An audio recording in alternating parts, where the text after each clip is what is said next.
Yo, what's up everybody, and welcome back to our channel One to Step. And we are back with another brand new video for you guys. And in today's video, I'm going to be showing you guys how you guys can change your username on your Instagram. So follow the step which I'm going to be showing you. But before that, if you guys are new to our channel One to Step, then don't forget to hit the like and subscribe to our YouTube channel with notification on. Now let's move on with today's video. Now to change your username in Instagram is pretty simple, but you need to make this clear. What is username? So the name which you see at the top of my screen which says Richie8990 is my username. And the name which you see right below my profile picture which says Richie Kevin, that's my display name. So there's a difference between username and display name. You can change your display name however much time you can, but your username, if you change it once, you need to wait for 14 days in order to change it again. Alright, so make it clear. If you change your username today, you need to wait for 14 days in order to re-edit or change the name again. So keep that in mind and be careful of what name you choose, otherwise you can't change it for 14 days.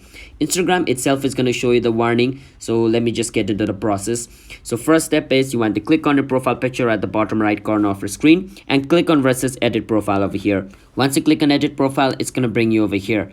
Now over here where it says username, so my username is Richie8990. So let's say I wanted to change it to Richie only. So remember, you can only choose those username which is available. So let's say the username Richie has already been used by somebody. If I click on done and the username has been used, it says the username isn't available, please try another one. Which means this username has been used by somebody else. So I need to enter another username. So I'm gonna write Richie677. So I'm gonna add a random number. You can add a number, symbol, anything on a username. All right, it just needs to be unique. It just has to be a username which nobody has used. If I click on done, this username has not yet been used by anybody, so it's gonna be set. And it says in most cases you'll be able to change your username as well. And over here it says as well, in most cases you'll be able to change your username back to Richie8990 just for another 14 days. It means like if you want to change your username, wait for 14 days. All right, after that click on done again at the top and your username has been changed. That's how you guys can change your username in Instagram. Don't forget to hit the like and subscribe. Bye bye.